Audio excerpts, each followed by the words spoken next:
What's going on, football fans? It's time once again for another rendition of the Pound for Pound.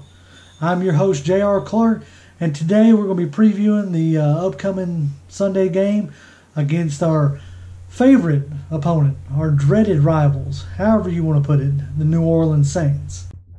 Now, a little sidebar, you may notice some different setting here.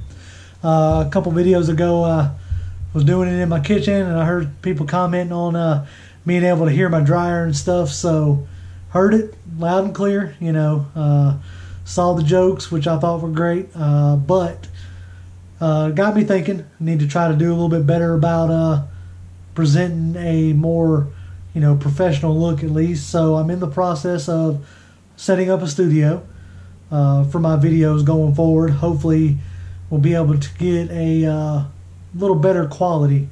Been kind of dragging my feet on it, something I've been wanting to do for a while, but after the dryer gate, I decided it was probably time to go ahead and do that.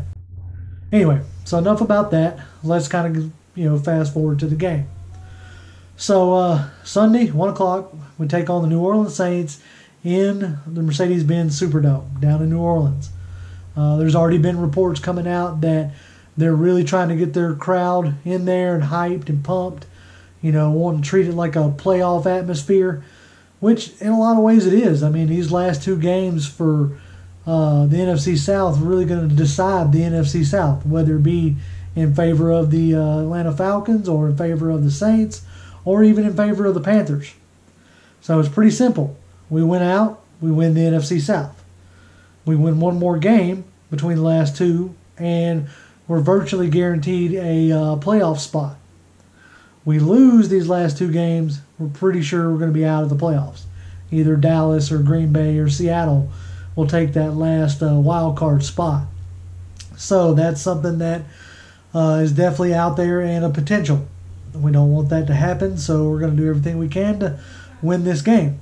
Now, it's kind of interesting doing this particular preview because it is only really 2 weeks since we played them, and that leads for a lot of repeat. Some interesting things about this particular game, though. Tevin Coleman is back.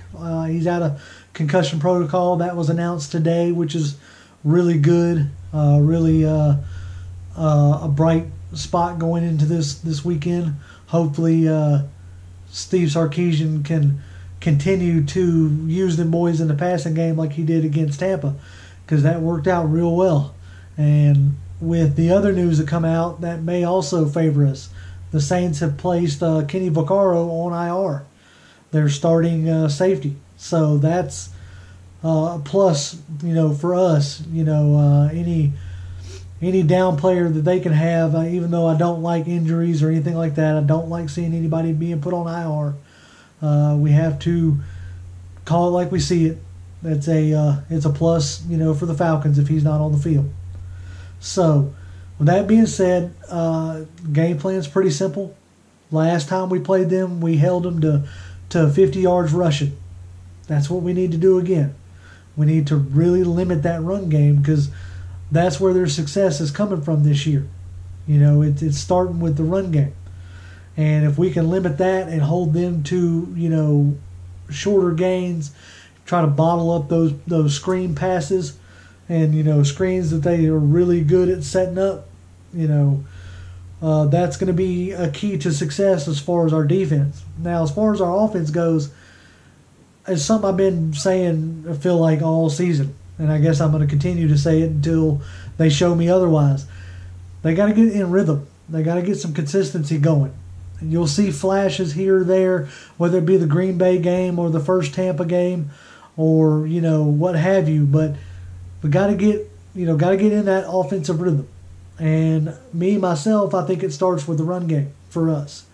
If we can get that run game established early, and set that precedent of being physical with those runs, that does nothing but help us. That opens up the play action pass. That gets the cornerbacks and the safeties looking into, the backfield. You see what I'm saying? So that opens up all this other stuff.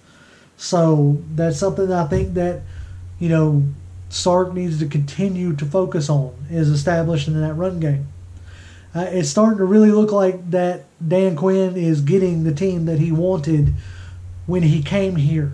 If you can remember when Dan Quinn came here, it was very much I want a physical team, an outside, run team, outside zone, and he wanted a, physical running game, a la what he's had in the past as far as it be in Seattle or even the time that he spent as a defensive coordinator down in Florida. He wants a solid, fast, physical defense and a run game. So for all those people kind of like freaking out about trying to compare last year to this year, you can't do that, okay? I think last year's team, as great as it was offensively, and it was amazing, we enjoyed watching it, I don't think that's what Dan Quinn has in mind for this team. I think Dan Quinn has in mind for this team a, clock draining, clock management, run game, play action pass kind of team. And that's what he's building. So these are things that I'm going to be hinting on, later on when the season ends. But don't be surprised if you see Taylor Gabriel head out to San Francisco, because he's all but said last year that the reason why he was as successful as he was is that, Kyle Shanahan was scheming him open. And meaning that he necessarily wasn't getting open on his own. That's not where his skill set is. His skill set is in the open field. You getting him out in space, making people miss. And it doesn't seem to be a big point of emphasis for Sarkisian. So that's why you've kind of seen Turbo Taylor just kind of fade off. That's why you're seeing more plays from Julio, Sanu, and Justin Hardy, because these guys give you a physical presence, not only in catching the ball, but sealing off run plays, blocking downfield, opening up holes for the run game. That's what Dan Quinn wants. That's the type of team that he wants, and you're starting to see it. You're starting to see, and as much as I hate to say it for all you, Falcons fans who absolutely love blowing people out, you're going to get that every now and again. But I think, last week's Tampa game, the New Orleans game before then, I think those are going to be more of the reality of what we're looking towards, especially if this defense isn't creating turnovers.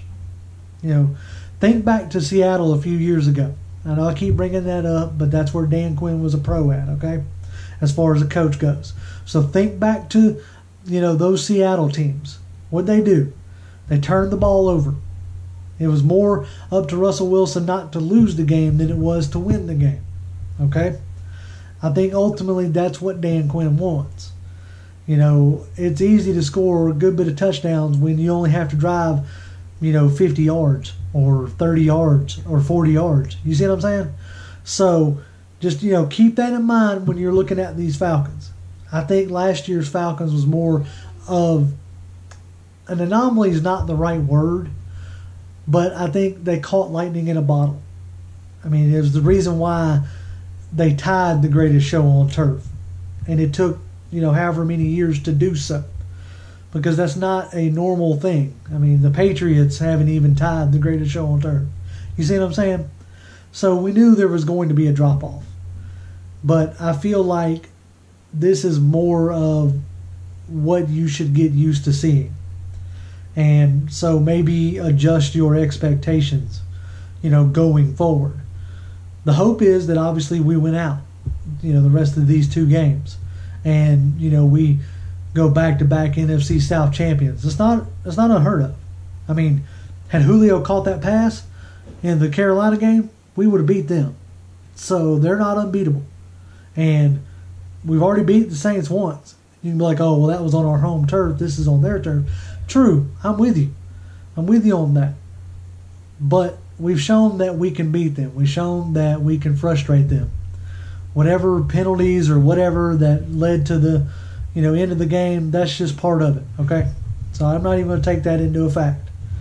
But the idea that, we should be like tucking our tail and running, so to speak, is I don't think that's true. I think we have the tools, we have the talent to go down there and to handle our business. and that's what we have to do. Now, with that being said, like I alluded to earlier, when the season does end, depending on how we go as far as the playoffs are concerned, I'm going to be diving deeper into what I think is going to happen in the off season, obviously, because I won't have anything else to talk about. But some of the things I want to look at is how potentially underappreciated or overappreciated Matt Ryan is, depending on what camp you're in. And, better examining some of the things he's done, because I have some thoughts and opinions on that. But I won't go too deep into those today. You can just, look for them on the site. And as far as, our YouTube channel goes, as always, we appreciate the comments. We appreciate the likes. We appreciate the shares and stuff like that. We're only about 40 subscribers away from hitting 1,000. I really would like to see us hit 1,000, shortly after, maybe by the end of this year. I know it's got a few days away. But hey, if you have a friend that is a Falcons fan and they don't know about us, maybe mention it to them. Maybe say, hey, there's these two crazy guys on YouTube that talk about nothing but the Falcons. Maybe you can, spread the love that way, because I would love to see us get to, 1,000 views. All I want for Christmas is 1,000 views, 1,000 subscribers. Anyway, I very much appreciate y'all's time, and as always, Falcons fan, rise up.